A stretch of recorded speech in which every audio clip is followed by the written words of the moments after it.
हाँ तो करें, स्टार्ट करते हैं फिर यार, है ना। ठीक है ना। मैं जब तक चलूँ तब तक चला देना क्लास, मेरी जब तक आवाज़ चले।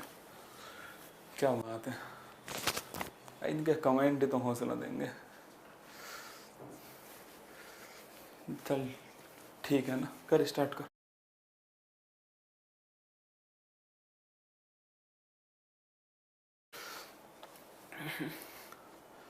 हेलो नमस्कार, गुड इवनिंग मेरे शेर शेरनी उत्कर्ष परिवार में आप सभी का हार्दिक स्वागत है। आइए दोस्तों, मैदान में 7 फेरों की सीरीज का सबसे महत्वपूर्ण एपिसोड, 5वां एपिसोड, जिसमें दोस्तों जो टॉपिक मैंने आज तक शायद आपको सबसे कम पढ़ाया वो है दोस्तों इकोनॉमिक्स। कौन सा है? अर्थव्यवस्था। तो इकोनॉमिक्स के जितने भी सवाल हो सकते हैं दोस्तों, वो आज की सीरीज में मैं आपके सामने रखूंगा। आपका जो हौसला है वो तय करेगा दोस्तों कि इस क्लास का मंजर क्या होने वाला है। तो आइए, स्वागत है दोस्तों आप सभी का। ओम मंगलम भगवान विष्णु मंगलम कुंडली काक्षाय। आ जाओ फटाफट मैदान में दोस्तों, पेपर की खोपड़ी में छेद करते हैं। तो स्वागत है दोस्तों आप सभी का। श्वेती, धर्मेंद्र, आशुतोष, जितेंद्र, जगत, जीतपाल, मनोज, अलका, कमलेश, सभी का स्वागत है माय डियर रसगुल्ला। अति महत्वपूर्ण क्लास होगी और सीधा कह रहा हूं दोस्तों आपसे, इस 7 फेरों की 7 सीरीज है ना, आप यकीन मानिए 50% सीधा पेपर छपेगा आपके एग्जाम में। तो आइए दोस्तों, स्वागत है। आइए स्टार्ट करते हैं। किस्मत की एक कमाल की बात है। क्या किस्मत की एक कमाल की बात है कि ये पलटती जरूर है, लेकिन कैसे? अपने मेहनत के दम पर। तो किस्मत की दोस्तों सबसे खूबसूरत बात है कि ये पलटी जरूर मारेगी दोस्तों, लेकिन मारेगी आपकी मेहनत के दम पर। अगर तुम किस्मत के भरोसे बैठ गए तो क्या पता दोस्तों खुद किस्मत तुम्हारे भरोसे बैठी हो। कई लोग होंगे जो सोच रहे होंगे अभी तो एग्जाम आगे जाएगा, कोविड की तीसरी लहर आएगी। फिर कह रहा हूं, किस्मत के भरोसे बैठ गए तो समझ जाना दोस्तों, किस्मत तुम्हारे खुद भरोसे बैठी है, तुम्हारी मेहनत के भरोसे बैठी है। तो आइए भाई साहब, स्वागत है दोस्तों आप सभी का। मैं आगाज कर रहा हूं आज की क्लास को और फिर कह रहा हूं 5वां, 6ठा, 7वां ये तीनों एपिसोड मैं पूरे करूंगा दोस्तों, राखी से पहले, 21 अगस्त से पहले, और आपके लिए एक बड़ा बेहतरीन दोस्तों एपिसोड लाने वाला हूं। तो आइए स्टार्ट करते हैं। पहला सवाल, और आज के जितने भी सवाल हैं दोस्तों वो कहीं ना कहीं किसी ना किसी एग्जाम में पूछे गए प्रश्न है। सीधा की सीधा दोस्तों उठाया है, जो क्वेश्चन पूछा गया था उसी का पोस्टमार्टम करेंगे। इकोनॉमिक्स में दोस्तों यही सवाल हैं, पढ़ जाना। इसी में से अगर 5 सवाल हाने होंगे तो 4 दोस्तों इसी एपिसोड में से आ जाएंगे। इकोनॉमिक्स में इससे बाहर कुछ नहीं जाने वाला। चलिए दोस्तों, पहला क्वेश्चन है बिटकॉइन। आपके अंदर भी कॉन्फिडेंस आएगा जब आप देखोगे दोस्तों किस प्रकार सवाल पेपर में आता है। तो बिटकॉइन क्या है आप सभी को पता है दोस्तों। जो बिटकॉइन है ये दोस्तों एक डिजिटल करेंसी है। क्या है? बिटकॉइन लिखना दोस्तों, यह एक डिजिटल करेंसी है, या फिर मैं कह दूं दोस्तों आभासी करेंसी है, या फिर दोस्तों वर्चुअल करेंसी है। कैसी है? वर्चुअल, जिसे आप टच नहीं कर सकते दोस्तों, ऐसी करेंसी है। किसके द्वारा? कंप्यूटर के द्वारा दोस्तों इसका आदान प्रदान होता है। और सबसे फेमस कौन सी है? बिटकॉइन। तो पहली दोस्तों, पहली और डिजिटल करेंसी या पहली दोस्तों वर्चुअल करेंसी थी बिटकॉइन। इसका जो विकास है सातोशी नाकामोटा, किसने किया दोस्तों? सातोशी नाकामोटा ने किया। और सातोशी नाकामोटा दोस्तों ये जापान के, किसके? जापान के।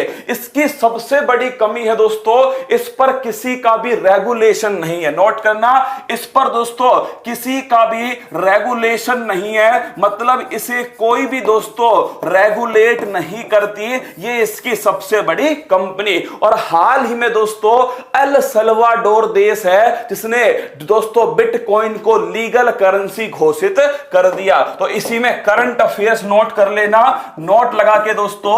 एल सल्वाडोर, कौन सा? एल सल्वाडोर दोस्तों वह देश है जिसने क्या कर दिया? जिसने बिटकॉइन को दोस्तों लीगल करेंसी घोषित किया है। क्या किया है? लीगल करेंसी घोषित किया। पिता की फिक्र को अब की बार फक्र में बदलूंगा। इकोनॉमिक्स का 5 सवाल अगर आएंगे तो 4 दोस्तों इसी में से छपने वाले हैं। तो नोट कर लेना, बिटकॉइन क्या है? डिजिटल मुद्रा का दोस्तों एक रूप है बिटकॉइन। क्या है? डिजिटल मुद्रा का एक रूप है। तो ऑप्शन नंबर डी दोस्तों इसका एकदम सही आंसर है। क्वेश्चन नंबर 2, अवमूल्यन का अर्थ क्या है? नोट करना दोस्तों, जो अवमूल्यन है इसे दोस्तों कहते हैं जो आपके डीवैल्यूएशन है। क्या है? डीवैल्यूएशन जो है दोस्तों, इसका अर्थ क्या है? सीधी सीधी बात समझा रहा हूं, नोट करना। $1 की दोस्तों मान लेते हैं कीमत कितनी है? 70 रुपया। $1 70 रुपये के दोस्तों बराबर है। अवमूल्यन हो गया और $1 दोस्तों लिख लेना कितने का हो गया? $1 हो गया 80 रुपये का। कहने की बात यह दोस्तों, अगर हमारी खुद की जो करेंसी है, हमारी दोस्तों जो घरेलू करेंसी है ना, अगर उस करेंसी की वैल्यू कम हो जाए तो इसे कहते हैं डीवैल्यूएशन। समझे मेरी बात को? अगर दोस्तों हमारी खुद की करेंसी की वैल्यू कम हो जाए तो इसे डीवैल्यूएशन कहते हैं। पहले दोस्तों अंग्रेज आया $1 लेके, कितने रुपए ले गया दोस्तों? 70 रुपये। अब अंग्रेज आया $1 लेके, कितने रुपए ले गया दोस्तों? 80 रुपये ले गया। तो नोट करना, हमारी करेंसी की वैल्यू कम होना। तो दोस्तों डीवैल्यूएशन का अर्थ क्या होता है? इसका अर्थ होता है अवमूल्यन का, कि दोस्तों हमारी जो घरेलू मुद्रा है, क्या हमारी जो दोस्तों घरेलू मुद्रा है, इस घरेलू मुद्रा की जो वैल्यू है दोस्तों, ये वैल्यू दोस्तों कम होना। क्या होना?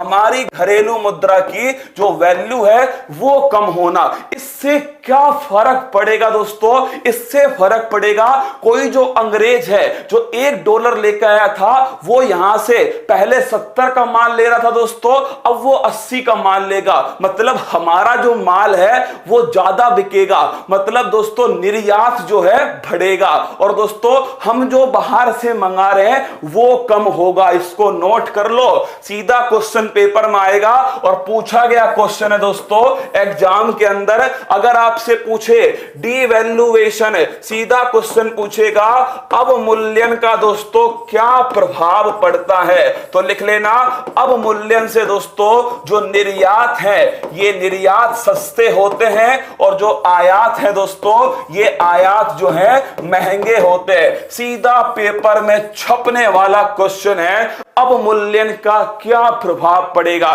तो निर्यात सस्ते होंगे और जो आयात है वो महंगे होंगे। भारत में अब तक कितनी बार दोस्तों अवमूल्यन हुआ है? तो नोट कर लेना, इंडिया के अंदर दोस्तों जो अवमूल्यन है वो आपके सामने है। 1949 में हुआ, 1966 में हुआ और 1991 में। सीधा पूछ लेगा निम्न में से किस वर्ष में भारत में अवमूल्यन नहीं हुआ? अब बताओ दोस्तों, गई भैंस पानी में। तो लिख लेना 1949 दोस्तों, 1966 है और 1991। तो अगर पूछे कितनी बार दोस्तों, तो 1949, 1966 और 1991 में 2 बार हुआ। क्या हुआ? 1991 में 2 बार। तो टोटल 4 बार दोस्तों क्या हो चुका है? आपके अवमूल्यन हो चुका है। मोस्ट इंपोर्टेंट क्वेश्चन है, इन 1991 में दोस्तों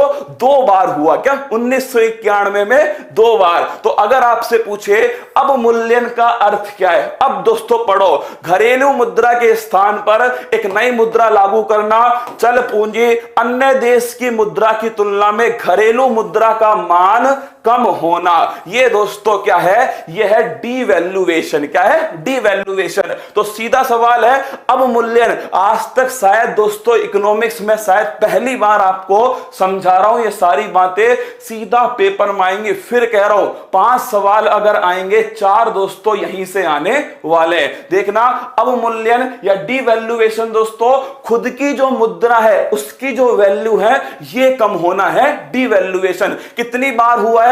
1949 में हुआ, 1966 में हुआ और 1991 में दोस्तों 2 बार हुआ। क्या हुआ? 1991 में 2 बार। तो टोटल दोस्तों 4 बार हुआ। क्या? टोटल 4 बार हो गया। तो नोट कर लेना, अवमूल्यन का क्या फर्क पड़ता है दोस्तों? निर्यात सस्ते होते हैं और जो आयात है ये दोस्तों महंगे होते हैं। नेक्स्ट क्वेश्चन देखिएगा, the imperial bank of India को राष्ट्रीय राष्ट्रीयकरण के बाद किस नाम से जाना गया? मोस्ट इंपोर्टेंट एनटीपीसी में एक क्वेश्चन पूछा गया। क्या एनटीपीसी में आया दोस्तों क्वेश्चन, और सीधा क्वेश्चन का आंसर पता है आपको?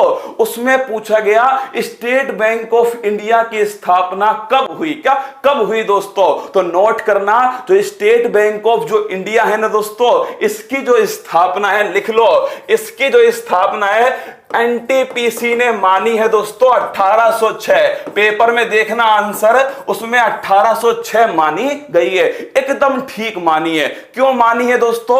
देखिएगा हुआ क्या दोस्तों, 1806, इस पूरी बात को ढंग से समझना। 1806 में दोस्तों एक बैंक स्थापना होती है, बैंक ऑफ कलकत्ता। कौन सी दोस्तों? कलकत्ता जो बैंक है इसकी स्थापना हुई। 1840 में दोस्तों नोट करना, इसमें स्थापना होती है बैंक ऑफ बॉम्बे, और 1843 के अंदर दोस्तों बैंक ऑफ मद्रास। इन तीनों बैंकों को आपस में मिला के दोस्तों कौन सी बैंक बन गई? Imperial bank. कौन सी बैंक बन गई? इंपीरियल बैंक है। और कब बनी? 1921 के अंदर दोस्तों इंपीरियल बैंक बन गई। और जो ये इंपीरियल बैंक है यही दोस्तों 1 जुलाई 1955, कब? 1 जुलाई 1955 को नोट करना, स्टेट बैंक ऑफ इंडिया में कन्वर्ट हो गई। एनटीपीसी ने दोस्तों जो आंसर है ना ये माना 1806। क्या माना? 1806। तो समझ रहे हो, स्टेट बैंक ऑफ इंडिया इसकी दोस्तों स्थापना कब से होती है? 1806। क्योंकि जो पहली बैंक थी ना, बैंक ऑफ कोलकाता, वो 1806 में बनी। 1955 ऑप्शन में नहीं था। क्या 1955 दोस्तों ऑप्शन में नहीं था, 1806 को ठीक माना है एनटीपीसी ने। तो 1806 दोस्तों बैंक ऑफ कोलकाता, 1840 में बैंक ऑफ बॉम्बे, 1843 में बैंक ऑफ मद्रास, इन तीनों को मिलाया इंपीरियल बैंक बनती है 1921 में। और दोस्तों अगर आपसे पूछे 1 जुलाई 1955 में स्टेट बैंक ऑफ जो इंडिया है इसकी दोस्तों ये राष्ट्रीयकरण होने के बाद बन चुकी है। अब बात आती है state bank of India.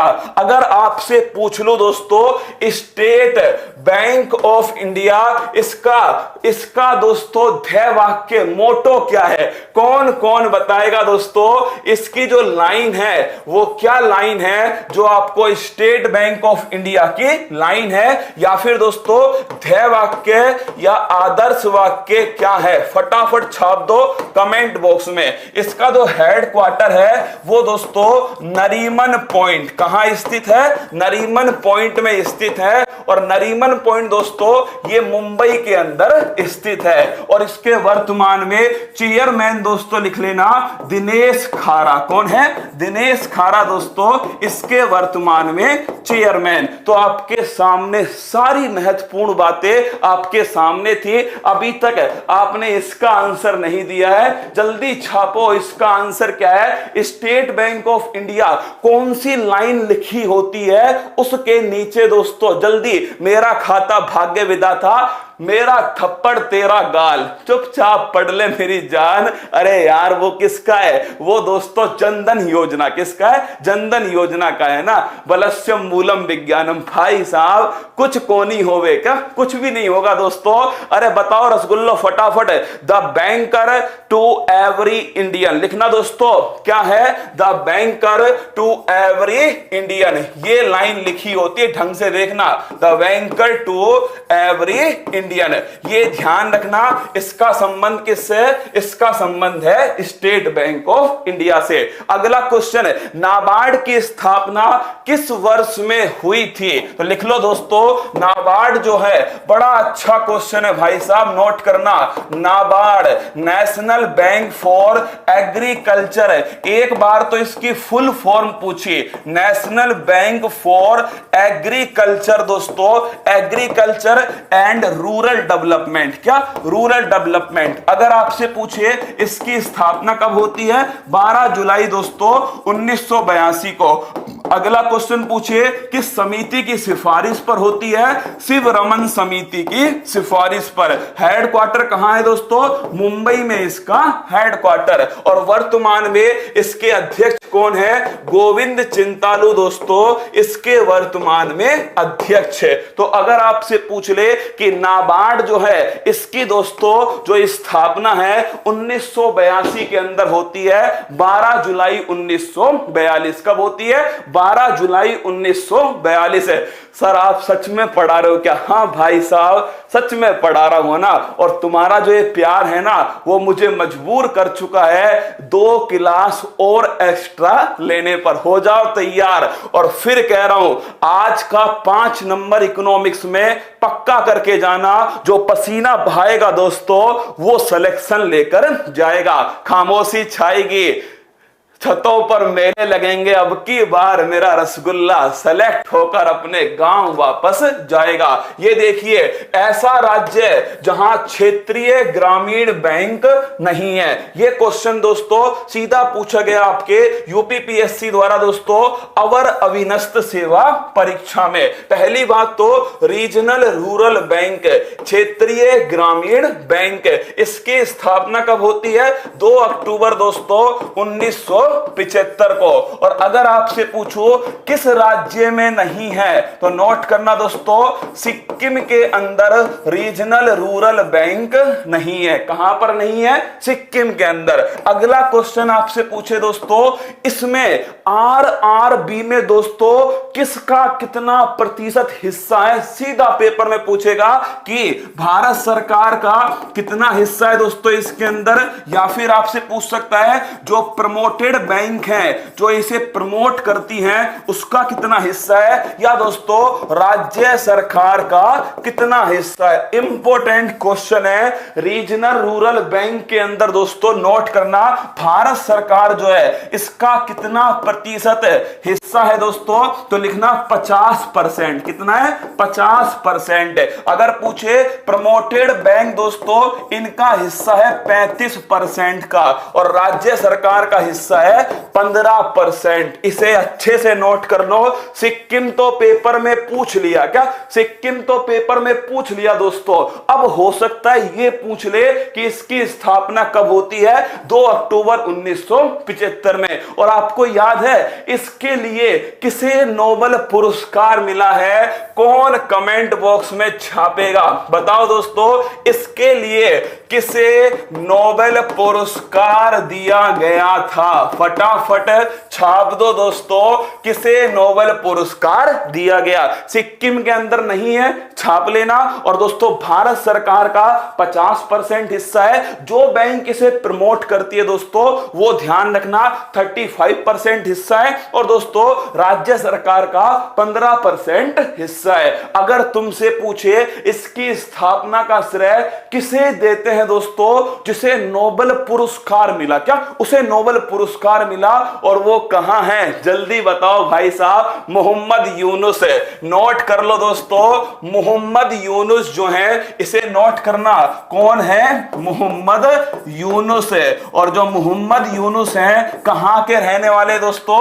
Bangladesh. Sheikh Hasina वही बांग्लादेश दोस्तों यहां के रहने वाले। और अभी हाल ही में कौन सा पुरस्कार मिला है तो लिख लेना ओलंपिक लॉरेल पुरस्कार। कौन सा है? ओलंपिक लॉरेल पुरस्कार। तो अच्छे से छाप लेना दोस्तों अभी हाल ही में इन्हें ओलंपिक लॉरेल पुरस्कार मिला है। शांति का अगर पूछे आपसे इन्हें नोबेल पुरस्कार दोस्तों मिल चुका है क्या? इन्हें नोबेल पुरस्कार भी मिल चुका है। बांग्लादेश के थे रीजनल रूरल बैंक के दोस्तों करता धरता।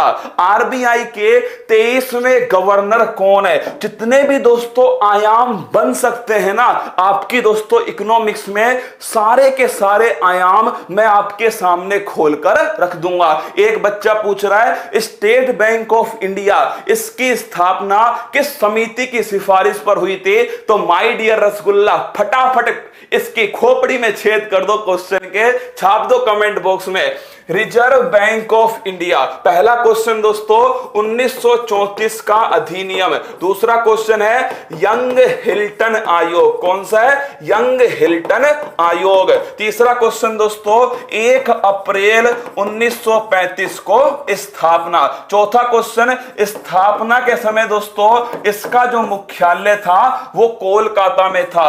वर्तमान में दोस्तों वर्तमान में जो इसका मुख्यालय है मुंबई के अंदर। तो नोट कर लेना, वर्तमान में मुख्यालय कहां पर है? मुंबई के अंदर है। अगला question reserve bank of India का राष्ट्रीयकरण कब हुआ था? लिखो दोस्तों, इसका राष्ट्रीयकरण हुआ 1 जनवरी 1949। लिख लो, मोस्ट इंपोर्टेंट क्वेश्चन है, पेपर घुमा के पूछेगा। अभी रुक जाओ, देखना मैं बताऊंगा क्वेश्चन कैसे घूमेगा। 1 जनवरी 1949 को इसका दोस्तों राष्ट्रीयकरण हुआ था। अगला क्वेश्चन, इसके पहले दोस्तों गवर्नर कौन थे? तो पहले गवर्नर, देखो मैंने थोड़ा सा सवाल घुमाया ना, तुम्हारा आंसर चेंज हो गया। कोई उर्जित पटेल कह रहा है, कोई दोस्तों आपके शक्तिकांत दास कह रहा है, कोई मतलब आपके रघुराम राजन कह रहा है। अब देखना मेरी बात को, जो आरबीआई दोस्तों इसके पहले गवर्नर कौन थे? पहले गवर्नर लिखना दोस्तों वो थे आपके ओसबोर्न स्मिथ। कौन थे? Osborne Smith. पहले दोस्तों अगर पूछूं भारतीय गवर्नर कौन थे, तो पहले भारतीय गवर्नर थे सी.डी. देशमुख। कौन थे? सी.डी. देशमुख। 23वें गवर्नर कौन थे? तो 23वें दोस्तों लिखना रघुराम गोविंद राजन। और इनकी पुस्तक का नाम क्या है? इनकी पुस्तक का नाम है I do what I do. क्या? I do what I do. ये दोस्तों इनकी पुस्तक है। ये भारत के रिजर्व बैंक ऑफ इंडिया के 23वें दोस्तों गवर्नर थे। 24वें कौन थे? 24वें थे दोस्तों उर्जित पटेल। कौन थे? उर्जित पटेल। वर्तमान में कौन से? वर्तमान में दोस्तों आपके शक्तिकांत दास। कौन है? वर्तमान में लिखना 25वें जो गवर्नर है वो है दोस्तों शक्तिकांत दास। पेपर में क्या पूछा? 23वां गवर्नर। तो नोट करना रघुराम गोविंद राजन दोस्तों ये 23वें गवर्नर। अगला क्वेश्चन, उर्जित पटेल की पुस्तक का नाम क्या है? तुम तो इसका आंसर दो, मैं बताता हूं दोस्तों एक टॉप लेवल क्वेश्चन। क्या? टॉप लेवल क्वेश्चन देखिएगा इकोनॉमिक्स का। सीधा सवाल पूछेगा, निम्न में से किस वर्ष का संबंध राष्ट्रीयकरण से नहीं है? देखना क्वेश्चन क्या पूछा, निम्न में से किस वर्ष का संबंध, क्या किस वर्ष का संबंध बैंकों के राष्ट्रीयकरण से नहीं है? अब देखिए दोस्तों, राष्ट्रीयकरण से नहीं है, यह सवाल आपके सामने आ गया। पहला ऑप्शन आपके सामने आया 1949। कब दोस्तों? 1949। दूसरा ऑप्शन आया 1969। तीसरा ऑप्शन आया दोस्तों 1980 और चौथा ऑप्शन आया 1982। अब बताओ इस क्वेश्चन का आंसर क्या है? उर्जित पटेल की जो पुस्तक है ना उसका नाम लिखना दोस्तों उर्जित पटेल। इनकी जो पुस्तक है उसका नाम लिखना भाई साहब वो है आपके ओवरड्राफ्ट। कौन सी है? ओवरड्राफ्ट दोस्तों ये उर्जित पटेल की पुस्तक है। अगला क्वेश्चन है, इसका आंसर कौन कौन छापेगा? फटाफट जल्दी जल्दी छापो दोस्तों। अब है ना, हाँ माहौल बन चुका है। 5 नंबर दिलाऊंगा इस एक क्लास से, वादा रहा तुमसे। बस पूरी शिद्दत से अंत तक दोस्तों आपको छापना है और हाँ हौसला बढ़ाना है। 1980। अब देखो ये कंफ्यूजन हो गया दोस्तों, 1980 नहीं मेरी जान, वो था आपके 1982। नोट कर लेना। अगर आपसे पूछ ले दोस्तों कि जो राष्ट्रीयकरण है वो कब कब हुआ था, तो लिखना पहली बार दोस्तों 1 जनवरी 1949 को रिजर्व बैंक ऑफ इंडिया का राष्ट्रीयकरण हुआ। फिर दोस्तों आपके 19 जुलाई कब हुआ? 19 जुलाई 1969 को दोस्तों लिख लेना आप सभी, 14 बैंकों का राष्ट्रीयकरण किया गया। कितना? 14 बैंकों का। फिर 1980 में दोस्तों 6 बैंकों का राष्ट्रीयकरण किया गया। कितना? 6 बैंकों का राष्ट्रीयकरण। और 1982 में तो दोस्तों नाबार्ड की स्थापना हुई। किसकी हुई? नाबार्ड की जो स्थापना है वो 1982 में। तो देखिए एक सवाल के साथ में कितनी सारी जानकारी दोस्तों आपके सामने है।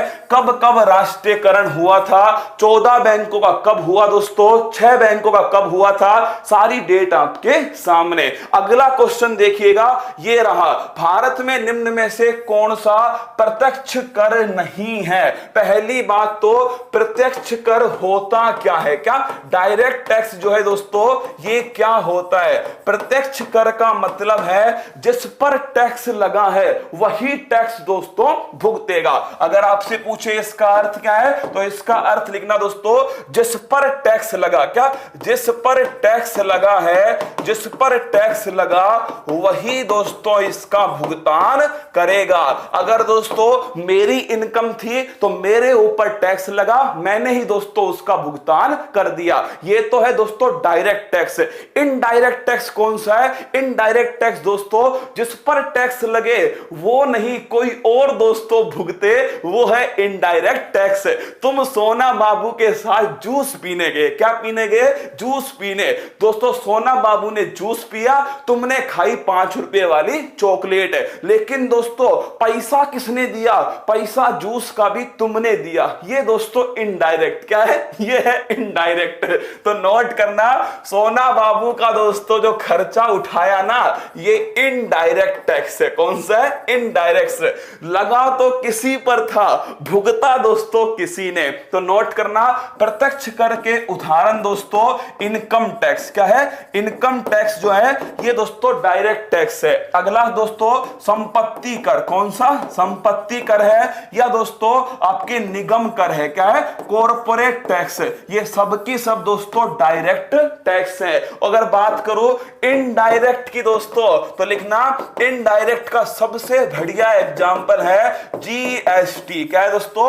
Goods and service tax. ये इसका सबसे बढ़िया एग्जांपल। अगर पूछ ले दोस्तों वस्तु और सेवा कर, ये इनडायरेक्ट टैक्स है। तो अब बात करते हैं किसकी? इसका तो आंसर हो गया सेवा कर। क्या? सेवा कर। नोट कर लेना, जीएसटी दोस्तों गुड्स एंड सर्विस टैक्स। पहली बात तो किस समिति की सिफारिश पर, फटाफट कमेंट बॉक्स में छाप दो समिति कौन सी है। कब लागू हुआ? 1 जुलाई 2017 से। अगला क्वेश्चन दोस्तों, पहला राज्य कौन सा था? असम। कौन सा संविधान संशोधन है? 101वां संविधान संशोधन। कौन सा है? 101वां संविधान संशोधन। दोस्तों संविधान के कौन से अनुच्छेद में आया? तो नोट कर लेना, अनुच्छेद था 246A। कौन सी सूची पर है दोस्तों? समवर्ती सूची। किस पर है? समवर्ती सूची। और किस समिति की सिफारिश पर? लिखना दोस्तों विजय केलकर समिति। कौन सी है? विजय केलकर समिति। इसकी सिफारिश पर जीएसटी को दोस्तों तैयार किया। और जीएसटी के अंदर जीएसटी की रेट कौन डिसाइड करेगा? तो नोट करना दोस्तों, इसकी जो रेट है वो डिसाइड करने का काम था जीएसटी काउंसिल। किसका है? GST council. और मेरी जान जीएसटी जो परिषद है ये किस समिति में दोस्तों, किस अनुच्छेद में स्थित है? तो नोट करना दोस्तों 279A। सीधा सवाल पूछेगा ये कौन सा है? 279A दोस्तों ये जीएसटी काउंसिल है। और इसके वर्तमान में अध्यक्ष कौन है? तो नोट करना दोस्तों इसके जो वर्तमान में अध्यक्ष है वो है दोस्तों, नोट करना, जीएसटी काउंसिल के अध्यक्ष होते हैं वित्त मंत्री। ये एक स्लाइड है ना, एक क्वेश्चन अपने पेपर में छाप के रखना इस एक स्लाइड से। जीएसटी विजय केलकर समिति। कितना कितना टैक्स है? 0% दोस्तों, 5%, 12%, 18% और 28%। तो जीएसटी की बात बात करूं विजय केलकर समिति, दोस्तों 1 जुलाई 2017 पहला दोस्तों राज्य है वो है असम। 101वां संविधान संशोधन है दोस्तों 246A इस अनुच्छेद के अंदर समवर्ती सूची में दोस्तों शामिल किया। इनडायरेक्ट टैक्स है जीएसटी। अगर पूछे इसकी जो रेट है वो दोस्तों कौन डिसाइड करता है, वो डिसाइड करता है जीएसटी काउंसिल। और वर्तमान में दोस्तों इसके अध्यक्ष कौन है, वित्त मंत्री। और अगर आपसे पूछ लो कौन सा अनुच्छेद है, 279A दोस्तों अनुच्छेद है। रक्त बहाकर श्रृंगार करो खामोश यहां तलवार नहीं, हम वंशज है राणा के, हार तो हमें कतई स्वीकार नहीं। ये देखो सीधा खोपड़ी में छेद। मेक इन इंडिया पहल इसकी शुरुआत कब हुई थी दोस्तों, नोट कर लेना। भारत को आत्मनिर्भर बनाने के लिए, क्या बनाने के लिए, आत्मनिर्भर बनाने के लिए, और दोस्तों उद्योग जो है इसका विकास करने के लिए, या फिर दोस्तों द्वितीयक जो क्षेत्र है, क्या जो सेकेंडरी क्षेत्र है इसका विकास करने के लिए हमने एक योजना स्टार्ट की थी। कब की दोस्तों, 25 सितंबर 2014 को। और योजना का नाम क्या है, मेक इन इंडिया। क्या दोस्तों, मेक इन इंडिया जो योजना है कब स्टार्ट की गई, 25 सितंबर 2014। पहला क्वेश्चन 25 सितंबर क्यों, दीनदयाल उपाध्याय जी का बर्थडे दोस्तों, अंत्योदय दिवस। लिखना 25 सितंबर क्यों, क्योंकि दोस्तों दीनदयाल उपाध्याय, किसका जन्म दिवस है, दीनदयाल उपाध्याय। और भाई साहब इनके हैप्पी बर्थडे पर कौन सा दिवस है, अंत्योदय दिवस। कौन सा है, अंत्योदय दिवस है। तो नोट करना, मेक इन इंडिया पहल 25 सितंबर 2014। तो अब करते हैं पोस्टमार्टम, 28 अगस्त 2014। पहला पॉइंट लिखना दोस्तों, जन धन योजना। कौन सी है, जन धन योजना पूरे विश्व की सबसे बड़ी वित्तीय समावेशन की योजना, मेरा खाता भाग्य विधाता। नोट करना दोस्तों, अगर आपसे पूछ ले पूरे विश्व की, क्या पूरे विश्व की सबसे बड़ी वित्तीय समावेशन की योजना, क्या वित्तीय समावेशन की योजना, और इसका दोस्तों ध्येयवाक्य क्या है, मेरा खाता भाग्य विधाता। क्या, मेरा खाता भाग्य विधाता। दूसरी दोस्तों 1 मई 2016, इस दिन कौन सी योजना है, फटाफट कमेंट बॉक्स में बता दो। 1 मई 2016 कौन सी योजना स्टार्ट होती है। 22 जनवरी 2015, ये दोस्तों छाप लेना, बेटी बचाओ बेटी पढ़ाओ। कौन सी है, बेटी बचाओ बेटी पढ़ाओ दोस्तों 22 जनवरी 2015 को।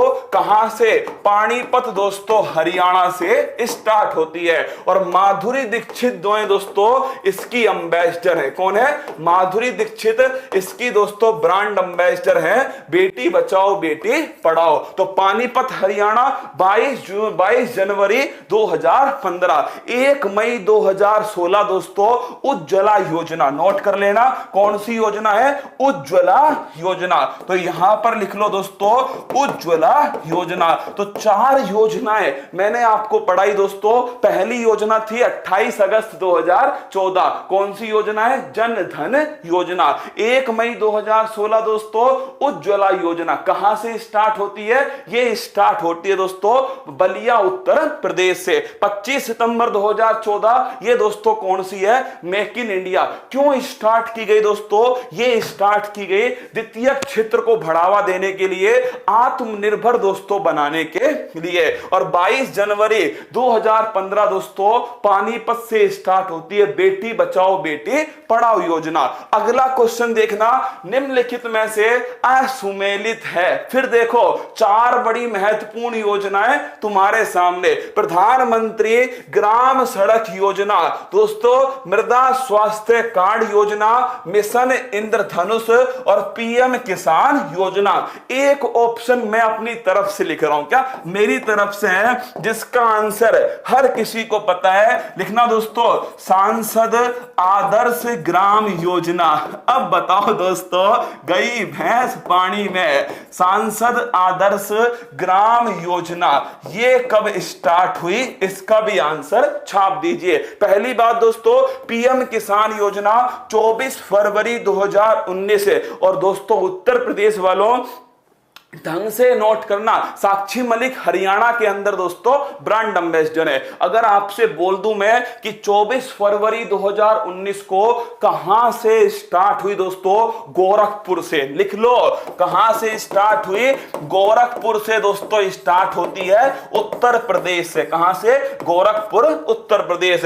पीएम किसान योजना, अगर आपसे पूछे दोस्तों ये जो किसान योजना है कितना पैसा, 2-2 हजार की 3 किस्त, कितनी है? 2-2 हजार की 3 किस्त है, 6,000 रुपया।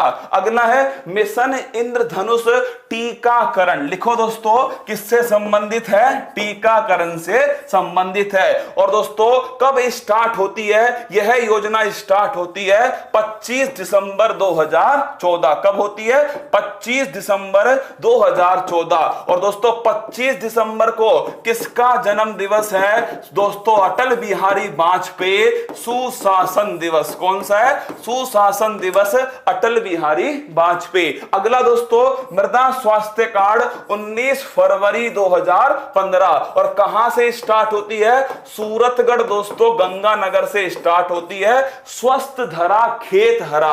और प्रधानमंत्री ग्राम सड़क योजना 15 अगस्त नहीं दोस्तों, देखने में ऐसा लगेगा 15 अगस्त ही होगा, लेकिन 15 अगस्त नहीं, नोट करना दोस्तों यह है आपके, ध्यान रखना 25 दिसंबर 2000। कब है? 25 दिसंबर 2000। तो प्रधानमंत्री ग्राम सड़क योजना 25 दिसंबर 2000 को दोस्तों स्टार्ट होती है, प्रधानमंत्री ग्राम सड़क योजना। तो आंसर इसका हो गया ऑप्शन नंबर ए। अगर आपसे पूछो सांसद आदर्श ग्राम योजना 11 अक्टूबर, लिखना 11 अक्टूबर 2000 दोस्तों 14। कब? 11 अक्टूबर 2014।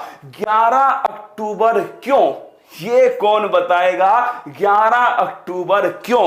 फटाफट कमेंट बॉक्स में बताओ 11 अक्टूबर क्यों, जल्दी छापो 11 अक्टूबर क्यों। सांसद आदर्श ग्राम योजना, वस्तु और सेवा कर भारत में 1 जुलाई, इतना फर्जी सवाल है बाबा, क्या इतना फर्जी सवाल है दोस्तों? कब लागू किया गया? सभी को पता है दोस्तों 1 जुलाई 2017 को जीएसटी को दोस्तों लागू किया गया। अगला क्वेश्चन है राष्ट्रीय ग्रामीण रोजगार गारंटी अधिनियम किस वर्ष से संबंधित है? जल्दी जल्दी छाप दो, जल्दी से बताओ दोस्तों। राष्ट्रीय ग्रामीण रोजगार गारंटी अधिनियम, नरेगा, क्या है दोस्तों? नरेगा जो है, पहली बात तो छापना, नरेगा खुद में क्या है? नरेगा दोस्तों अधिनियम है, नोट कर लो। नरेगा खुद में क्या है दोस्तों? नरेगा एक अधिनियम है। कब आया? 2005 का अधिनियम है दोस्तों। लागू कब से हुआ है? लागू लिख लेना 2 फरवरी 2006। कब से? 2 फरवरी 2006। और अगर पूछे इसका नाम दोस्तों मनरेगा कब हुआ, मतलब इसमें महात्मा गांधी दोस्तों कब जोड़े गए थे, तो छाप लेना 2 अक्टूबर 2009। कब जोड़े गए? 2 अक्टूबर 2009। क्यों दोस्तों? तो लिख लेना 2 अक्टूबर 2009। मनरेगा कब हुआ? 2 अक्टूबर 2009। लेकिन अगर आपसे पूछे दोस्तों नरेगा, तो नरेगा ध्यान रखना अधिनियम तो 2005 का है, लेकिन दोस्तों लागू हुआ 2 फरवरी 2006। तो नरेगा कब से स्टार्ट होती है? 2 फरवरी 2006। मनरेगा दोस्तों तो लिखना 2 अक्टूबर 2009। कैसी जॉब है? अकुशल दोस्तों, लिख लेना कैसी जॉब है? अनस्किल। कैसी है? अनस्किल दोस्तों, अकुशल श्रमिक। कैसी है? अकुशल श्रमिक। कितने दिन की है दोस्तों? 100 दिन की जॉब है अकुशल श्रमिक के अंदर। तो अगर आपसे पूछे नरेगा का अधिनियम कब का है? 2005। अगर फिर आपसे पूछे दोस्तों 2005 में और कौन से 2 अधिनियम आए थे, कौन कौन बताएगा मुझे? 2005 लिखना दोस्तों 1972 का कौन सा अधिनियम है, लिख लेना दोस्तों वन्य जीव संरक्षण। कौन सा है? वाइल्ड लाइफ प्रोटेक्शन, वन्य जीव संरक्षण। 1986 दोस्तों ये लिखना आप पर्यावरण संरक्षण। कौन सा है? पर्यावरण संरक्षण। अगर पूछे आपसे 2005 दोस्तों तो लिखना 2005 के अंदर एक तो आरटीआई दोस्तों सूचना का अधिकार, दूसरा लिख लेना आप। अगर पूछे दूसरा दोस्तों कौन सा है, जल्दी से बता दो, हाँ जल्दी बताओ 2005 में कौन से दो अधिनियम आए थे? 2009 में दोस्तों लिखना 2009 का जो अधिनियम है वो है दोस्तों आपके राइट टू एजुकेशन। कौन सा है? Right to education. और अगर पूछे 2000 दोस्तों 19 का तो वो लिख लेना उपभोक्ता संरक्षण अधिनियम। कौन सा है? उपभोक्ता संरक्षण अधिनियम। लागू कब से हुआ दोस्तों? ये लागू हुआ 20 जुलाई 2020। कब से हुआ? 20 जुलाई 2020 से। तो फटाफट बताओ कि 2005 में दूसरा कौन सा अधिनियम आया था? डिजास्टर मैनेजमेंट अधिनियम। मैं फिर कह रहा हूं, अगर पढ़ाई की ना तुमने, पेपर की इतनी औकात नहीं जो तुम्हारे सामने नजरें उठा सके। लिखना दोस्तों 2005 के अंदर ये आपदा प्रबंधन। कौन सा है? आपदा प्रबंधन डिजास्टर मैनेजमेंट अधिनियम। ये भी दोस्तों 2005 का है, तो नोट कर लेना। अच्छा सवाल है दोस्तों। 2005 में नरेगा जो है वो 2005 में आया था। अगला क्वेश्चन देखिएगा, नवंबर 1949 को अंगीकृत भारतीय संविधान की प्रस्तावना में कौन से शब्द सम्मिलित नहीं थे? अब देखिए प्रस्तावना के दोस्तों कुछ बड़े ही महत्वपूर्ण सवाल मैं आपको लिखा रहा हूं और आप यकीन मानिए पॉलिटी में 5 सवाल आएंगे ना, एक सवाल दोस्तों प्रस्तावना का छपेगा। नोट करना, अगर पॉलिटी में 5 सवाल आए तो एक सवाल दोस्तों प्रस्तावना का 100% छपने वाला है। 5-6 सवाल हैं वही घूम घूम कर दोस्तों पेपर में आते हैं। पहला नोट करना दोस्तों, प्रस्तावना जो है, पहला पॉइंट तो ये हो गया भाई साहब, प्रस्तावना अगर पूछे उद्देश्य जो प्रस्ताव है, कौन सा प्रस्ताव है? उद्देश्य प्रस्ताव। ये कौन लाया दोस्तों? 13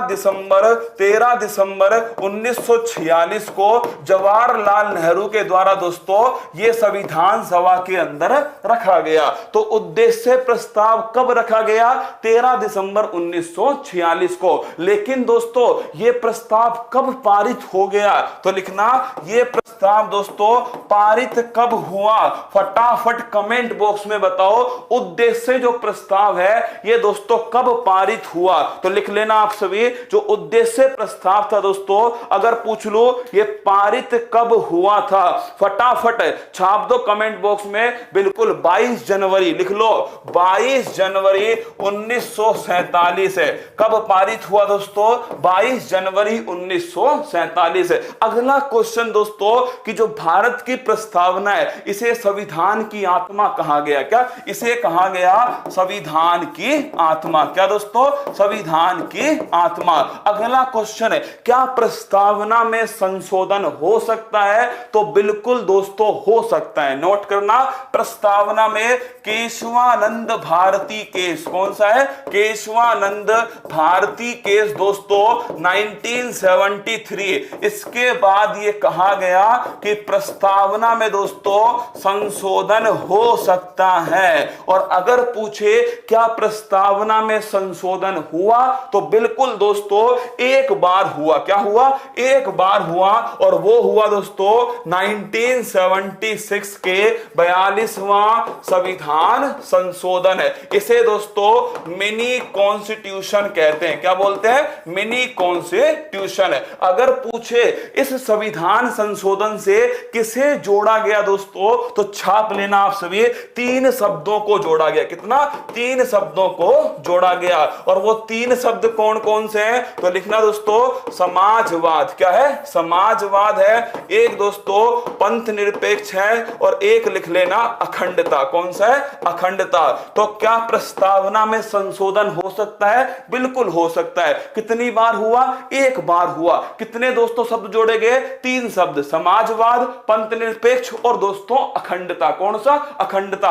अगला क्वेश्चन पूछेगा प्रस्तावना में शक्ति का स्रोत कौन सा है? हम भारत के लोग। लिख लो दोस्तों, अगर पूछे शक्ति का स्रोत कौन सा है, शक्ति का स्रोत दोस्तों, सोर्स ऑफ पावर, यह है भारत की जनता। कौन है? भारत की जनता दोस्तों, यह शक्ति का स्रोत है। कितने प्रकार की स्वतंत्रता है? अब देखो भारत की प्रस्तावना तुम्हारे सामने, एक नंबर का क्वेश्चन है। मेरी बात को समझो दोस्तों, पढ़ना है ना, अब वो पढ़ो जो सीधा पेपर में छपने वाला है। एक नंबर की बात है, 8-10 लाइन है। क्या 8-10 लाइन है? एक नंबर का सवाल, इस पे गौर करो, नजर बनाओ। देखो अगर आपसे पूछे दोस्तों कितने प्रकार का न्याय? 3 प्रकार का न्याय। कितना दोस्तों? 3 प्रकार का न्याय। कौन कौन सा है? सामाजिक न्याय दोस्तों, साथ में आर्थिक न्याय, और अगर आपसे पूछे राजनीतिक न्याय। क्या? राजनीतिक न्याय। तो 3 प्रकार का न्याय। दोस्तों कितने प्रकार की स्वतंत्रता है? 5 प्रकार की स्वतंत्रता। कौन कौन सी है? विचार की है दोस्तों, इसके साथ में अभिव्यक्ति है। क्या है? अभिव्यक्ति है। इसके साथ में दोस्तों विश्वास है, फिर आपके सामने धर्म है, और फिर दोस्तों उपासना। कितने प्रकार की समानता? 2 प्रकार की समानता। कौन कौन सी दोस्तों? अवसर और प्रतिष्ठा। किसकी है? अवसर और प्रतिष्ठा, इसकी दोस्तों समानता। और अगर पूछे क्या दोस्तों, अगर आपसे पूछ ले प्रस्तावना में कौन सी डेट का उल्लेख है, तो लिखना दोस्तों प्रस्तावना में 26 नवंबर 1949 इस डेट का उल्लेख है। ये 4 सवाल हैं जो सीधा दोस्तों प्रस्तावना से आते हैं। 3 प्रकार के न्याय, 5 प्रकार की दोस्तों स्वतंत्रता, 2 प्रकार की आपके समानता, और इसके साथ में कौन सी डेट है और शक्ति का स्रोत दोस्तों कौन सा है। अगर आपसे पूछ ले कि दोस्तों इसका आंसर क्या है, तो कौन सा शब्द सम्मिलित नहीं है? समाजवाद है दोस्तों, पंथ निरपेक्षता, अखंडता। ये तीनों की तीनों ही दोस्तों लिख लेना आपके प्रस्तावना में 1949 में दोस्तों शामिल नहीं थे। तो 1, 2 और 3। अगला क्वेश्चन आपके सामने दोस्तों, ये देखिएगा, निम्नलिखित में से कौन भारतीय संविधान के प्रस्तावना में उल्लेखित है? अरे एक बच्चा कह रहा है कि करंट आपके इकोनॉमिक्स में पॉलिटी कैसे? अरे भाई आर्थिक न्याय, ढंग से देख मेरी बात को, आर्थिक न्याय। क्या? आर्थिक न्याय पेपर में लिखा आता है क्या? ये इकोनॉमिक्स का क्वेश्चन है, ये पॉलिटी का क्वेश्चन है। अरे तुम्हें सिलेक्शन चाहिए, अपना सिलेक्शन लो यार, और जय हिंद दोस्तों, अपने घूमने जाओ कुल्लू मनाली। देखो संविधान की प्रस्तावना में किसका उल्लेख नहीं है? तो दोस्तों सामाजिक न्याय है, आर्थिक न्याय है, राजनीतिक न्याय है, धार्मिक न्याय दोस्तों इसका उल्लेख नहीं है। और अगर पूछे दोस्तों अनुच्छेद 32, किसे? अनुच्छेद 32 को संविधान की आत्मा किसने कहा है? वो कहा दोस्तों डॉक्टर भीमराव अंबेडकर है। शिक्षा वह शेरनी का दूध है, जितना पिएगा वो उतना दहाड़ेगा। निम्न में से नीतिगत दर, पॉलिसी रेट किसे कहते हैं? लिख लो दोस्तों, पॉलिसी जो रेट है ना, वो कहते हैं रेपो रेट। लिखना भाई साहब, पॉलिसी रेट किसे कहते हैं? रेपो रेट को कहते हैं। किसको? रेपो रेट है। और तुम्हें याद हो चप्पल वाला कंसेप्ट, याद करो, चप्पल किसके हाथ में? रिजर्व बैंक ऑफ इंडिया के हाथ में। रेपो रेट क्या है दोस्तों? रेपो रेट का मतलब है जब बैंक किससे उधार लेगी? रिजर्व बैंक ऑफ इंडिया से उधार लेगी, तो दोस्तों जिस दर पर लेती है उसे कहते हैं रेपो रेट। अल्पकालिक होती है, नोट करना दोस्तों, रेपो रेट पहली बात तो अल्पकालिक होती है, और इसे ही दोस्तों पॉलिसी रेट कहते हैं। वर्तमान वर्तमान में दोस्तों कौन सी पॉलिसी रेट है? 4%। कितनी है दोस्तों? 4% जो है वो वर्तमान में दोस्तों भारत में रेपो रेट। रेपो रेट से कम होती है रिवर्स रेपो रेट। नोट करना, रिवर्स रेपो रेट जो है दोस्तों ये हमेशा कम होगी किससे? रेपो रेट से। और बैंक रेट दोस्तों इससे हमेशा अधिक होगी। क्या होगी? इससे हमेशा अधिक है। तो लिख लेना, रिवर्स रेपो रेट दोस्तों सबसे कम होती है, फिर है रेपो रेट और फिर है दोस्तों बैंक रेट। 4% है वर्तमान में रेपो रेट, 3.35% है रिवर्स रेपो रेट। और दोस्तों अगर आपसे पूछे बैंक रेट कितनी है तो 4.25% दोस्तों वर्तमान में बैंक रेट। तो नोट कर लेना, अगर आपसे पूछ ले कि दोस्तों पॉलिसी रेट किसे कहते हैं या नीतिगत दोस्तों दर कैसी होती है? अल्पकालीन होती है। क्या होती है? अल्पकालीन होती है पॉलिसी रेट दोस्तों। दूसरा रेपो रेट इसे ही कहते हैं। तीसरा दोस्तों नोट कर लेना आप सभी, ये 4% के आसपास। निर्धनता का दुष्चक्र की अवधारणा संबंधित है। याद करो, ये सीधा क्वेश्चन दोस्तों पूछा गया एग्जाम में, सहायक लेखाकार परीक्षा में। निर्धनता जो पॉवर्टी है दोस्तों, मतलब जो निर्धनता है ना, ये दुष्चक्र है। क्या है? दुष्चक्र है। मतलब एक बार जो परिवार दोस्तों निर्धनता में फंस गया ना, फिर वो उसी में दोस्तों घूमता रहता है। क्या? उसी में घूमता रहता है, क्योंकि वो दोस्तों गरीब है, वो बच्चों को पढ़ा नहीं पाएगा, बच्चे दोस्तों बेरोजगार रहेंगे, फिर आगे दोस्तों गरीबी बढ़ती जाएगी। तो ये है दोस्तों निर्धनता का दुष्चक्र। और ये दोस्तों किसने दिया था? ये दिया था किसने दोस्तों? नरकसे। किसने दिया? नरकसे ने दिया था निर्धनता का दुष्चक्र। और अगर तुमसे पूछो कार्ल मार्क्स दोस्तों, तो कार्ल मार्क्स की पुस्तक का नाम लिख लेना भाई साहब। इनकी पुस्तक का नाम है दास कैपिटल। क्या नाम है? दास कैपिटल दोस्तों कार्ल मार्क्स की पुस्तक है। एडम स्मिथ आधुनिक अर्थशास्त्र के जनक कौन है? वो है दोस्तों एडम स्मिथ। और पुस्तक का नाम लिखना वेल्थ ऑफ नेशन। क्या है? वेल्थ ऑफ नेशन, ये दोस्तों इनकी पुस्तक है। जेबी से इसकी बड़ी फेमस लाइन है कि पूर्ति अपनी मांग स्वतः उत्पन्न करती है। लिख लो इस लाइन को। सीधा किसने कहा दोस्तों? ये जेबी से ने कहा। तो इसका आंसर हो गया नरकसे। क्या है? नरकसे इसका आंसर है। अगला, भारत में राष्ट्रीय आय का आकलन करने वाली संस्था है। देखिए मैंने आपसे पहले कहा था दोस्तों, सुबह भी कहा था कि मैं बड़ी तकलीफ में आपकी क्लास लेने वाला हूं। हर सवाल ऐसा लाया हूं जिसमें से पेपर वाले को सोचना पड़ेगा कौन सा सवाल नहीं पूछो, यह सोचना पड़ेगा उसे। हर सवाल किसी ना किसी पेपर में पूछा गया है। इकोनॉमिक्स की इस क्लास को पूरी शिद्दत से नोट कर लेना। इकोनॉमिक्स में 5 सवाल आएंगे, 4 इस क्लास में से आने वाले। अब देखना, भारत में राष्ट्रीय आय का आकलन करने वाली संस्था है दोस्तों। लिख लेना, यह संस्था कौन सी है? CSO। कौन सी है? CSO। अगर इसकी फुल फॉर्म बताऊं दोस्तों, केंद्रीय सांख्यिकी संगठन। कौन सी है? केंद्रीय सांख्यिकी संगठन। CSO central statistical organisation. CSO जारी करती है दोस्तों राष्ट्रीय आय। क्या है? नेशनल इनकम CSO के हाथ में। लेकिन देखो यहां पर और भी ऑप्शन है, योजना आयोग। योजना आयोग से बड़ा जबरदस्त सवाल निकलता है और वो है दोस्तों आपके नीति आयोग। पहले मैं बता दूं आपको, योजना आयोग अगर आपसे पूछे योजना आयोग का अध्यक्ष कौन होता था? प्रधानमंत्री। कौन है? प्रधानमंत्री। कब इसका गठन हुआ दोस्तों? 1950 में। और इसका काम क्या था? पंचवर्षीय योजनाएं। क्या था?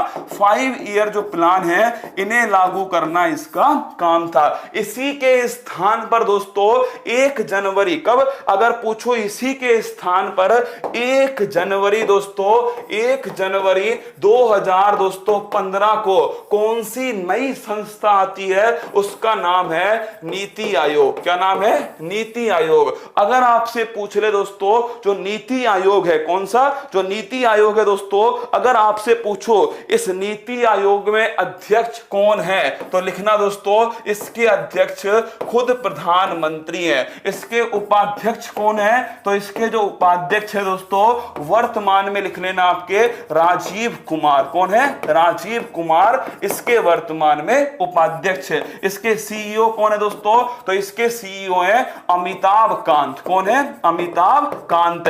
नीति आयोग की खतरनाक बात दोस्तों, नीति आयोग किस सिद्धांत पर काम करता है, सहकारी संघवाद। क्या दोस्तों, अगर आपसे पूछ ले किस सिद्धांत पर काम करता है, सहकारी संघवाद। किस पर करता है, सहकारी संघवाद, कोऑपरेटिव फेडरलिज्म। क्या है दोस्तों, कोऑपरेटिव फेडरलिज्म इस सिद्धांत पर करता है। इसका मतलब क्या है, इसका मतलब है दोस्तों, केंद्र और राज्य दोनों की भागीदारी। नीति बनाने में केंद्र के साथ में दोस्तों राज्य की भागीदारी, वो आपके सामने है नीति आयोग। तो इसका आंसर क्या हुआ, इसका तो आंसर हो गया केंद्रीय सांख्यिकी संगठन, CSO। अगर बात करो दोस्तों, CSO जो है इसकी स्थापना कब होती है, CSO की स्थापना लिखना दोस्तों 1951। कब होती है, 1951। अगर पूछे हेडक्वार्टर कहां पर है, न्यू दिल्ली के अंदर दोस्तों इसका मुख्यालय स्थित है। तो CSO की स्थापना 1951, मुख्यालय कहां पर है, न्यू दिल्ली के अंदर इसका मुख्यालय। अगला क्वेश्चन, सकल राष्ट्रीय आय हमेशा निवल राष्ट्रीय आय से अधिक होती है। ये वो सवाल है जिसमें दोस्तों इकोनॉमिक्स में पसीना छूटता है हर किसी का। क्या, हर किसी का पसीना छुड़वाने वाला सवाल दोस्तों, ये GDP, NNP दोस्तों, NDP, ये भाई साहब पसीना छुड़वाती है किसके अंदर, इकोनॉमिक्स में। आज तुम्हें है ना जुगाड़ बता रहा हूं, नोट करना जुगाड़ क्या है। तुमसे अगर दोस्तों क्या पूछ ले, अगर तुमसे पूछे सर मजा नहीं आ रहा, ये जोड़ा हाथ तुझे, क्या ये जोड़ा हाथ मजा नहीं आ रहा, अपने घर बैठ आराम से मजे लेने के लिए थोड़ी पढ़ा रहा हूं, मनोरंजन थोड़ी चल रहा है, बचपन का प्यार मेरा वो थोड़ी चल रहा है यहाँ पे। हाँ देखो दोस्तों, सकल जो है, क्या जो सकल है ना, ग्रोस जो है दोस्तों, क्या ग्रोस जो है, अगर सकल से क्या निकालना है, निवल निकालना है। क्या निकालना है, निवल। निवल का मतलब दोस्तों नेट। क्या निकालना है, नेट। तो एक ही फंडा ध्यान रखना, सकल से निवल निकालने के लिए डेप्रिसिएशन, मूल्य ह्रास को कम कर देते हैं। जय हिंद। क्या, जय हिंद दोस्तों, और जय हिंद की सेना लिखो। अगर मुझे क्या निकालना है, सकल से दोस्तों निवल निकालना है, तो जो मूल्य ह्रास है, जो डेप्रिसिएशन है दोस्तों, क्या है, जो डेप्रिसिएशन है, इसे दोस्तों कम करते हैं। इसी को घिसावट कहते हैं। क्या बोलते हैं, इसी को दोस्तों घिसावट कहते हैं। इसी का दूसरा नाम दोस्तों पूंजी खाता व्यय है। इसी को, अरे डेप्रिसिएशन नहीं, हाँ दोस्तों, जो डेप्रिसिएशन है इसे कम कर देते हैं। नोट कर लेना, मूल्य ह्रास। ठीक है, तो अगर पूछे सकल से क्या निकालना है, निवल निकालना है, तो सकल से निवल निकालने के लिए दोस्तों मूल्य ह्रास जो है इसे कम करते हैं। घरेलू से विदेशी निकालना है। क्या, हाँ भाई साहब, अब देखो, अगर तुम्हें घरेलू दोस्तों डोमेस्टिक से, किससे, डोमेस्टिक से तुम्हें निकालना है नेशनल। क्या निकालना है दोस्तों, डोमेस्टिक से तुम्हें अगर राष्ट्रीय निकालना है, नेशनल निकालना है, तो ध्यान रखना इसमें तुम्हें दोस्तों विदेशी जो आय है वो जोड़ देनी है। क्या करनी है, विदेशी आय जोड़ देनी है। तुम पूछोगे कैसे पता लगेगा, क्या क्या निकालना है। अब देखो ऊपर सकल राष्ट्रीय आय, 3 शब्द हैं इसमें। यहां देखो निवल राष्ट्रीय आय, 3 शब्द हैं। कॉमन कॉमन को काट दो। अब देखो राष्ट्रीय, राष्ट्रीय कटा, आय दोस्तों आय कटा, क्या बचा, सकल बचा, इधर बचा निवल। तो मतलब सकल से क्या निकालना है, निवल निकालना है, और दोस्तों आंसर आ जाएगा इसका मूल्य ह्रास। क्या, मूल्य ह्रास। एक सवाल मैं दिखता हूं, देखना दोस्तों, अब खुद बताना तुम मुझे। अगर मैंने कह दिया GDP से दोस्तों क्या निकालो, GDP से निकालो GNP। क्या निकालो, GDP। मतलब दोस्तों जो ग्रोस डोमेस्टिक प्रोडक्ट है, क्या है, है ग्रोस डोमेस्टिक जो प्रोडक्ट है दोस्तों, इससे निकालो ग्रोस नेशनल प्रोडक्ट। क्या निकालो? Gross national product. तो क्या करोगे दोस्तों? काटा फांसी स्टार्ट कर दो। देखो ग्रोस से कटा ग्रोस, प्रोडक्ट से कटा दोस्तों प्रोडक्ट, तो क्या बच गया? डोमेस्टिक से दोस्तों नेशनल निकालना है। तो डोमेस्टिक से नेशनल मतलब दोस्तों विदेशी जो आय है उसे जोड़ देना। क्या कर देना? विदेशी आय को जोड़ देना। अगला क्वेश्चन देखिएगा, निम्नलिखित में से कौन सी मिश्रित खेती की प्रमुख विशेषता है? यह सवाल 99% का दोस्तों रॉन्ग होता है। क्या होता है? गलत होता है। क्वेश्चन पूछा गया सम्मिलित सहायक लेखाकार परीक्षा के अंदर। अब बताओ निम्नलिखित में से कौन सी मिश्रित खेती का दोस्तों उदाहरण होता है? जल्दी से बताओ आंसर, फटाफट बता दो इसका आंसर कौन सा है। दवाई मंगल कौन सा इसका दोस्तों आपके सही आंसर बताओ। ABCD आपके सामने ऑप्शन है, अभी पता लग जाएगा। अभी चेक करना किसका कितना दोस्तों सही है। बताओ ABCD।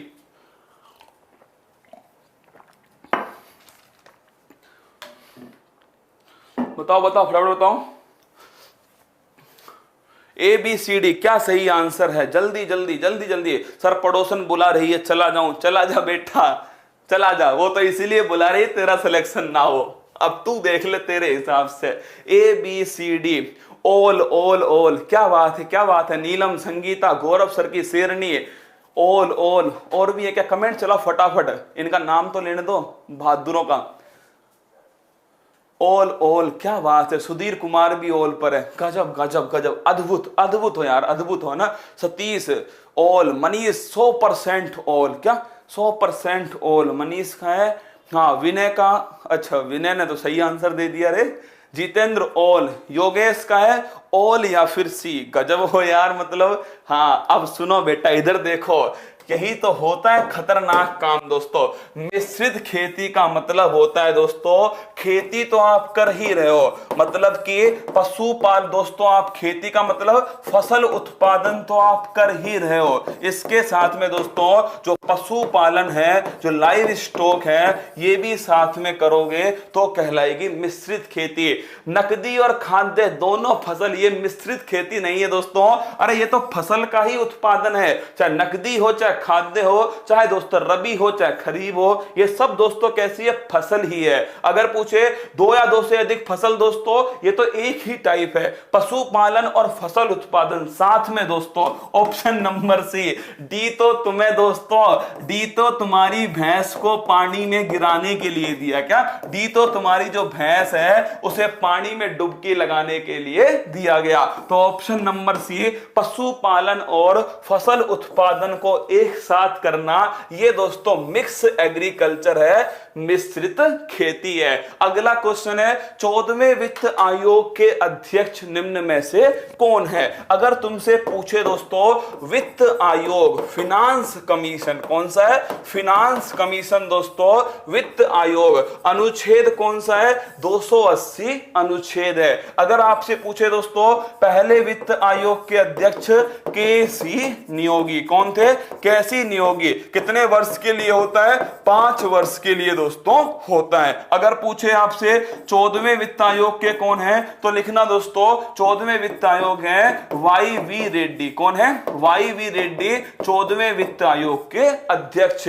और 15वें के कौन है दोस्तों? तो 15वें के छाप लेना NK सिंह। कौन है? NK सिंह दोस्तों, ये 15वें वित्त आयोग के अध्यक्ष हैं। तो अगर आपसे पूछे 14वां वित्त आयोग पूछा गया दोस्तों, तो इसका आंसर 14वां हो गया YV रेड्डी। कौन है? YV रेड्डी। देखिए समझना मेरी बात को, जब ये पेपर आया होगा ना दोस्तों, ये क्वेश्चन जब आया था ना, तब 14वां वित्त आयोग ही था। अब दोस्तों आएगा तो कौन सा पूछेगा? अब पूछेगा पूछेगा 15वां वित्त आयोग। अब आपसे पूछ ले कि 15वें वित्त आयोग ने केंद्र से राज्य दोस्तों जो धन का स्थानांतरण है वो कितना परसेंट किया है, कौन इसका आंसर बताएगा? बताओ 15वां वित्त आयोग जो है दोस्तों इसने जो केंद्र से जो राज्य में बंटवारा होता है वो कितना परसेंट रखा है? फटाफट कमेंट बॉक्स में छाप दो। कलकत्ता में भारतीय सांख्यिकीय संस्थान की स्थापना किसने की है? एक संस्थान दोस्तों मैंने आपको पढ़ाई अभी CSO, इसको लिखना केंद्रीय सांख्यिकीय संगठन है। सवाल को ढंग से पढ़ना, गलती मत करना मेरी जान। केंद्रीय सांख्यिकीय संगठन है और इसकी स्थापना होती है 1951 में। मुख्यालय कहां पर है दोस्तों?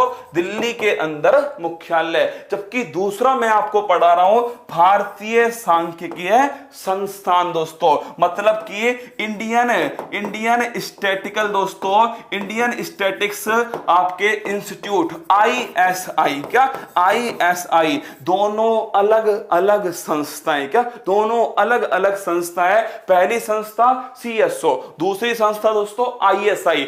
ये वही संस्था है माय डियर जो PC महालनोबिस जी के द्वारा स्थापित की गई। कहां पर स्थापित की गई? कलकत्ता के अंदर स्थापित की गई। तो नोट करना दोस्तों, ये जो ISI है मतलब जो भारतीय सांख्यिकी दोस्तों, ये जो संस्थान है अगर पूछो इसका हेडक्वार्टर कहां पर है? कलकत्ता के अंदर है। किसने दोस्तों इसको स्थापित किया था? PC महालनोबिस, इनके द्वारा इसको स्थापित किया गया। PC महालनोबिस दोस्तों अगर आपसे पूछे सेकंड 5 ईयर प्लान, ये भी दोस्तों PC महालनोबिस जी के द्वारा आती है। और अगर पूछे आपसे किस पर बल दिया है?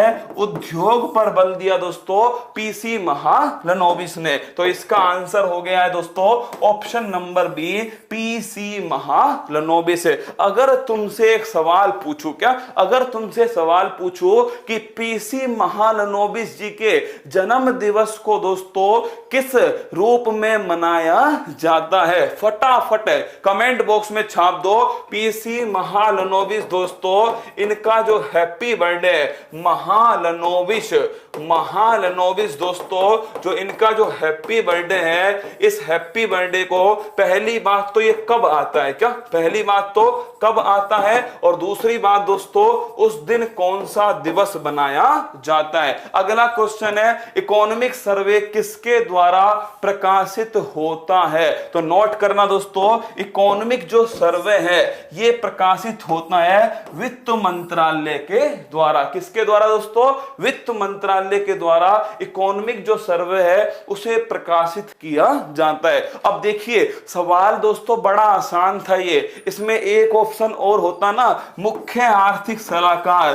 तो भैंस जाती पानी में तुम्हारी, क्या तुम्हारी भैंस दोस्तों पानी में जाती है। अगर एक ऑप्शन और होता ना, मुख्य आर्थिक सलाहकार। गुरुजी इकोनॉमिक सर्वे, तो इकोनॉमिक सर्वे तो मुख्य आर्थिक सलाहकार ही बनाता है। अरे बेटा बनाता है, यहां पूछा है प्रकाशित कौन करता है? तो प्रकाशित दोस्तों वित्त मंत्रालय करता है। नोट करना, बजट से एक दिन पहले आता है। क्या दोस्तों? बजट से एक दिन पहले आता है कौन सा? Economic survey. इसे तैयार कौन करता है? तो इसे तैयार करता है दोस्तों मुख्य आर्थिक सलाहकार। और वर्तमान में कौन है? तो वर्तमान में दोस्तों आपके जो सुब्रमण्यम जो कृष्ण मूर्ति है वो है दोस्तों, लिख लेना, जो सुब्रमण्यम साहब हैं ये दोस्तों वर्तमान में भारत के मुख्य आर्थिक सलाहकार। तो अगर पूछो दोस्तों कौन बनाता है तो लिख लेना मुख्य आर्थिक सलाहकार बनाता है। अगर पूछ ले कौन जारी करता है? वित्त मंत्रालय दोस्तों जारी करता है। तो ऑप्शन नंबर सी इसका एकदम सही आंसर है। एक बच्चे ने पूछा है, नोट कर लेना दोस्तों, 29 जून को बनाते हैं राष्ट्रीय सांख्यिकीय दिवस। कब बनाते हैं? 29 जून। इसी दिन दोस्तों हैप्पी बर्थडे किसका है? इसी दिन हैप्पी बर्थडे भाई साहब आपके जो दोस्तों पीसी महालनोबिस हैं। अगला क्वेश्चन, सकल घरेलू प्रसन्नता की अवधारणा किसने विकसित की दोस्तों? अरे हैप्पीनेस, याद करो भाई साहब, हैप्पीनेस, ग्लोबल दोस्तों हैप्पीनेस जो है इसकी जो अवधारणा है वो दी थी दोस्तों वांगचुक। किसने दी थी? वांगचुक। और ये वांगचुक दोस्तों कहां के राजा थे? वो थे भूटान। कहां के थे? भूटान। तो लिख लेना, सकल घरेलू प्रसन्नता ये किसकी अवधारणा है दोस्तों? ये अवधारणा है भूटान की। भूटान में भी किसने दी दोस्तों? तो भूटान में लिख लेना वांगचुक के द्वारा।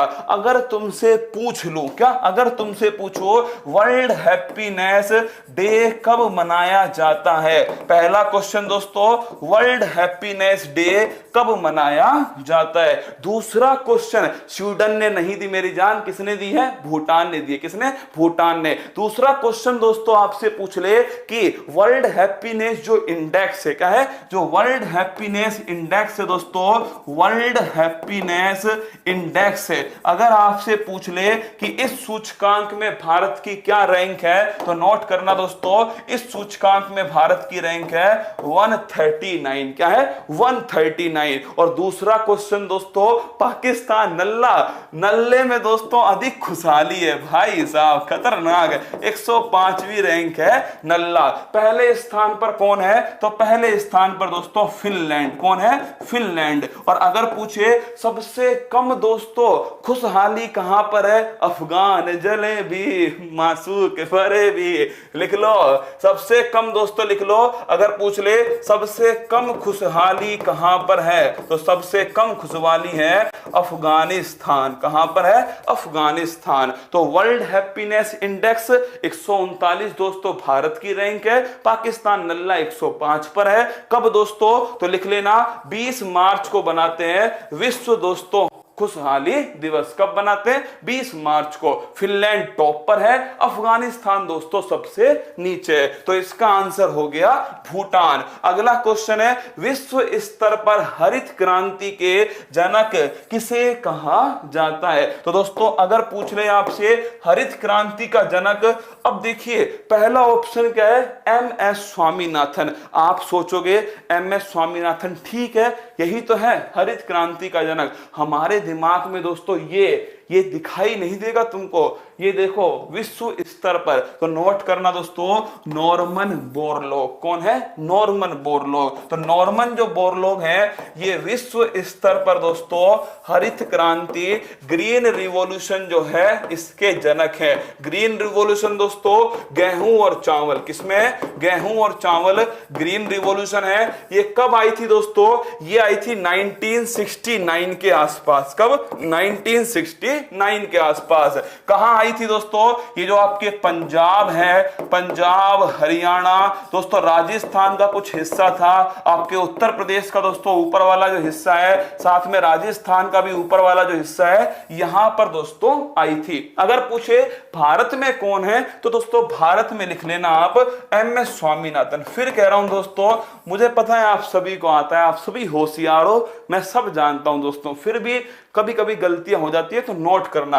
अगर पूछे विश्व स्तर पर नॉर्मन बोरलॉग, अगर पूछो दोस्तों भारत स्तर पर, वो है एमएस स्वामीनाथन। वर्गीज कुरियन भाई साहब, तो नोट करना भाई साहब, वर्गीज कुरियन जो है ये श्वेत क्रांति का जनक। किसका है? व्हाइट रिवॉल्यूशन दोस्तों, दुग्ध उत्पादन है। और भारत इसी क्रांति के कारण दोस्तों दुग्ध उत्पादन में पहले स्थान पर आ गया। तो इसका आंसर है नॉर्मन बोरलॉग।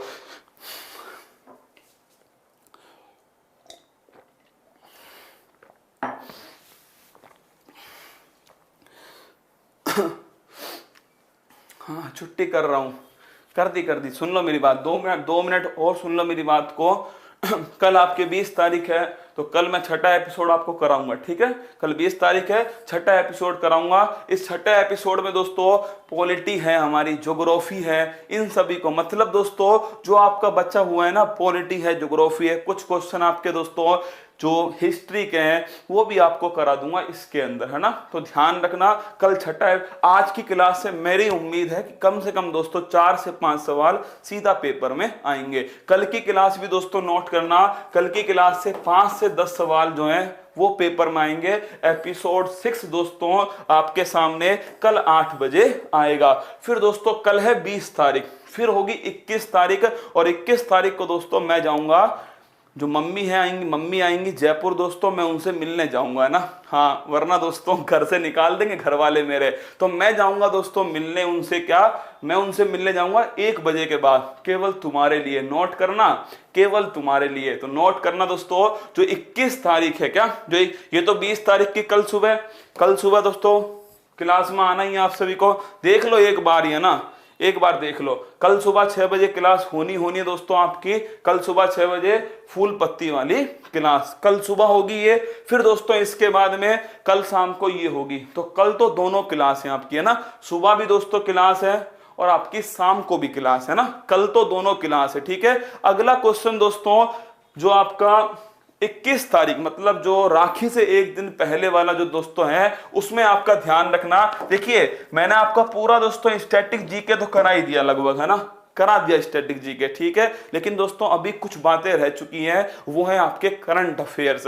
शायद दोस्तों आपकी जिज्ञासा होगी कि सर करंट अफेयर्स क्या करें इसका, क्या करें इसका। तो दोस्तों मैं 21 तारीख जो है, जो 21 तारीख जो है दोस्तों, इस दिन मैं जाऊंगा घर। 21 तारीख को घर जाऊंगा दोस्तों मैं 12 बजे के बाद। 12 बजे के बाद। तो दोस्तों सुबह 6 बजे, सुबह 6 बजे 21 तारीख को जो अपनी फूल पत्ती वाली जो क्लास होती है ना, उस क्लास, एक क्लास में से नोट करना आप। मेरी उम्मीद है कि 12 नंबर आएंगे। हाँ, नोट कर लेना। मैं लिख देता हूं आपको 12 नंबर, ठीक है। देखो मैंने वादा किया 21 तक पूरा कर दूंगा, मतलब कर दूंगा, ठीक है। तो 12 नंबर नोट कर लेना आप सभी। 6 बजे 12 नंबर की क्लास एक लेने वाला हूं, ठीक है, सुबह 6 बजे। कब तक चलेगी मुझे नहीं पता, मैंने यहां पर लिख दिया है महा एपिसोड, ठीक है। हाँ, 12 बजे से पहले खत्म कर दूंगा। 12 नहीं दोस्तों, मैं इसको 6 से 9 बजे तक खत्म कर दूंगा, ठीक है ना। हाँ, इसमें हम दोस्तों जितने भी 2021 और 2020 की जो करंट है वो भी मैं इसमें साथ पढ़ाऊंगा, ठीक है। मतलब अपनी करंट अफेयर्स की क्लास तो होने वाली है, इसके साथ में दोस्तों आपकी मान लेना 7 बजे से, 7 बजे से और 9 बजे तक दोस्तों जो करंट अफेयर्स है वो इसमें पूरी करा दूंगा। कुल मिलाकर 21 तारीख को मेरी तरफ से दोस्तों एक जो आपका पूरा रिवीजन है वो खत्म हो जाएगा 21 तारीख तक, ठीक है ना। फिर बचेगी 22 तारीख और फिर बचेगी दोस्तों 23 तारीख। 2 दिन आपके पास में बचेंगे। एक बात ध्यान रखना, जितना पढ़ा दिया है ना उसको रिवाइज करके नहीं पेपर दिया ना, औरों से अधिक नंबर आएंगे तुम्हारे। पर तुम्हारी दोस्तों आदत खराब है ना। तुम्हें क्या चाहिए, तुम्हें पेपर वाले दिन तक पढ़ाई चाहिए। तो कोई ना दोस्तों, 22 तारीख को तो राखी है ना, राखी है। एक क्लास में उस दिन आपकी अपलोड कराऊंगा 22 तारीख को, ठीक है। और 23 को दोस्तों आपकी नोट कर लेना, 6 से 8 घंटे की क्लास लूंगा 23 तारीख को, जो 100 नंबर की क्लास होगी। अब महादेव को पता है कि उसमें से कितना पेपर फंसेगा कितना नहीं फंसेगा, पर कुमार गौरव अपनी तरफ से पूरी जान लगा देगा 23 तारीख को 6 घंटे की क्लास के अंदर। तो मैंने आपको सारी जानकारी दे दी है दोस्तों। जितना मेरे अंदर दम था ना, कसम से आपके मतलब जो भी मेरे लिए सबसे प्यारा है ना, उसकी कसम मैंने उससे कहीं अधिक दोस्तों आपको इस क्लास में समझाया है। तो मस्त रहना, खुश रहना, तैयारी को मजबूत करना, महिलाओं का, बच्चों का, सैनिकों का सम्मान करना, ये सब देश की जान है, देश की शान है। कल सुबह 6 बजे मिलूंगा दोस्तों आप सभी को अपनी फूल पत्ती वाली क्लास में। और अगर तुम्हें लगता हो कि ये सच में परिवार के लिए मेहनत है तो कल सुबह 6 बजे तैयार रहना। फिर कह रहा हूं आपसे, एक भी क्लास मत छोड़ना। सिलेक्शन चाहिए, क्या अब की बार सिलेक्शन चाहिए और सिलेक्शन लेके ही आना, ठीक है। क्लास कैसी लगी कमेंट बॉक्स में बताना आप सभी, ठीक है। जय हिंद दोस्तों, थैंक यू। अब शहर जाकर तैयारी करने की चिंता छोड़ो, अब हॉस्टल के खर्चे की चिंता छोड़ो, अब घर से दूर रहने की चिंता छोड़ो, क्योंकि उत्कर्ष ऐप लाया है सरकारी नौकरी के सपने को पूरा करने के लिए ऑनलाइन कोर्स। तो अब चिंता छोड़ो और जुड़ जाओ उत्कर्ष ऐप के साथ।